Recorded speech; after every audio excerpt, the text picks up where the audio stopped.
بسم الله الرحمن الرحيم. Orang yang biasa memakmurkan masjid, dia terhalang karena wabah, karena musibah, ujian, tapi dia di rumah tidak pernah tinggalkan salat. Itulah sifat mereka, alladzina hum ala salatihim daimun. Apapun keadaannya, tidak bisa salat berdiri, dia salat duduk. Sehat, salat. Sakit, salat. Musafir, salat. Di rumah, salat. Di masjid, salat. Dimanapun, dia tidak pernah ada sesuatu yang mampu menghalanginya untuk tidak salat. Beda sama seorang, gara-gara kesibukan, dia lalai dari salat. Karena kena macet, dia menunda salat. Banyak orang-orang bikin alasan, berbagai macam alasan, supaya tidak salat. Jamaah sekalian, firman Allah subhanahu wa ta'ala, dan menjadi solusi dari segala masalah yang kita hadapi. Apalagi masalah yang cukup serius dan besar adalah wabah ini. Suratul Baqarah ayat 153. A'udzu billahi minasy syaithanir rajim. Bismillahirrahmanirrahim. Ya ayyuhalladzina amanu ista'inu bis-sabri was-salah. Innallaha ma'as-sabirin. Hei orang beriman, bertolonglah dengan sabar dan salat. Artinya kita minta tolong kepada Allah melalui dua ibadah ini. Apalagi saat kita menghadapi ujian. Sabar dan salat. As-salatu nur. Was-sabru diya. Was-sadaqatu burhan. Salat itu nur, cahaya, menyinari kehidupan kita. Was-sabru diya, cahaya.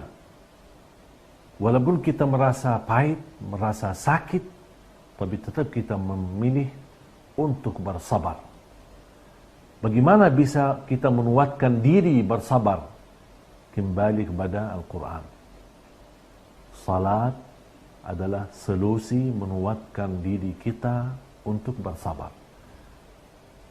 Jemaah sekalian, tahukah kalau Rasulullah SAW mau menghiburkan dirinya untuk berhibur, mencari kesenangan, mencari kesujukan, mencari istirahat, apa yang dilakukan oleh Rasulullah SAW? Rasulullah SAW mengajak Bilal, ya Bilal, arihna bis salah. Wahai Bilal, rahatkanlah kami dalam salat.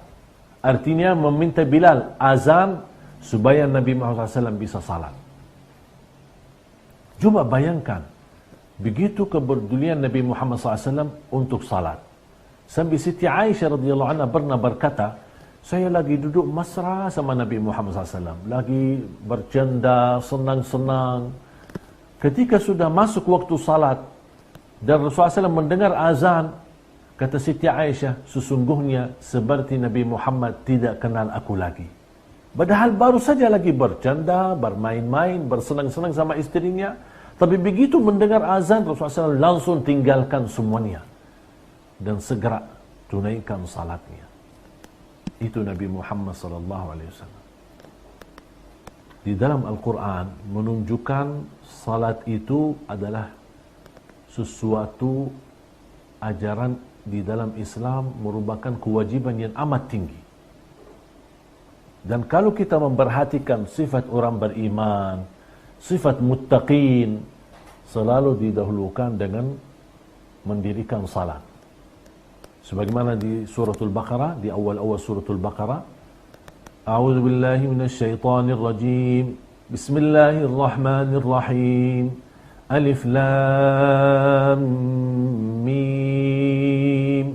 Dzalikal kitabu la raiba fihi hudan lil muttaqin alladzina yu'minuna bil ghaibi wa yuqimuna as-salah. Coba mendirikan salat. sifat orang beriman.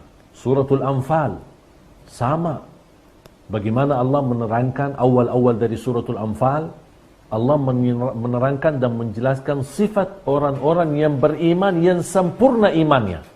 Di antara sifat mereka, innamal mu'minuna alladhina idza dzukirallahu wajilat qulubuhum wa idza tuliyat 'alaihim zadatuhum imana wa 'ala rabbihim yatawakkalun. الذين يقيمون الصلاة ومما رزقناهم ينفقون أولئك هم المؤمنون حقا.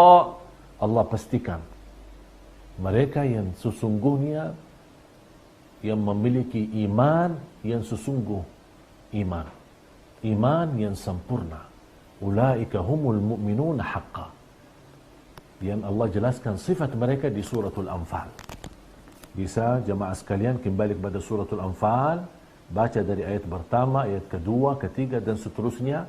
Anda bisa melihat, renungkan fikiranmu, hatimu, dan membaca ayat ini dengan terjemahannya, dan kita bisa terapkan dalam kehidupan kita. Betapa pentingnya salat. Dan tidak ada amalan yang diizinkan, ditinggalkan, dan tidak terbebani dosa kecuali salat. Puasa boleh enggak kita tinggalkan puasa? Boleh, kalau kita sakit atau berjalanan jauh.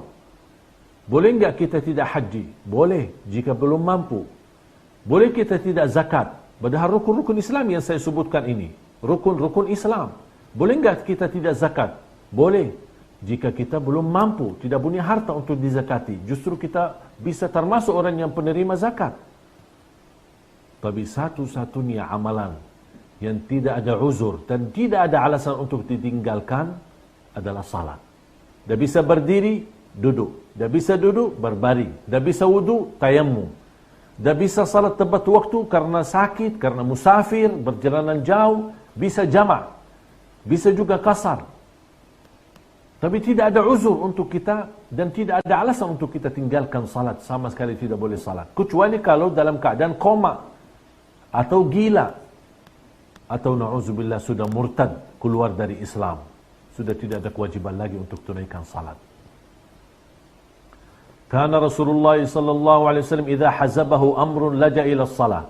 Kalau ketika Rasulullah terbebani fikirannya sambil merasa ada kekhawatiran sesuatu atau kefikiran, Rasulullah SAW solusinya adalah segera tunaikan salat. Ambil air wudu dan salat. Sunnah mutlak. Saya pernah bertemu seorang, subhanallah, beliau sudah usia hampir 80. Sambil saya tanya, Pak, aku sudah 80 tapi wajahmu, badannya Masya Allah, tegar, sehat. Bahkan dia baca Al-Quran tidak pakai kacamata. Dan saya tanya, Pak, kok bisa seperti ini? Kata beliau, ini berkatnya salat. 53 tahun tidak pernah tinggalkan tahajud. Dan setiap hari, selain salat fardu, dia tunaikan salat sunnah. Sunnahnya, ada sunnah qabliyah, sunnah ba'diyah, sunnah duha, sunnah tahajud, sunnah witir, semua. Selain salat wajib, dia menghitungkan setiap hari, dia tunaikan dan salat 100 rakaat. Di antaranya salat sunnah taubat, sunnah hajat, sunnah mutlak. Luar biasa. Semoga apa yang saya sampaikan bermanfaat. Mudah-mudahan insyaAllah bertemu di tayangan di waktu yang akan datang.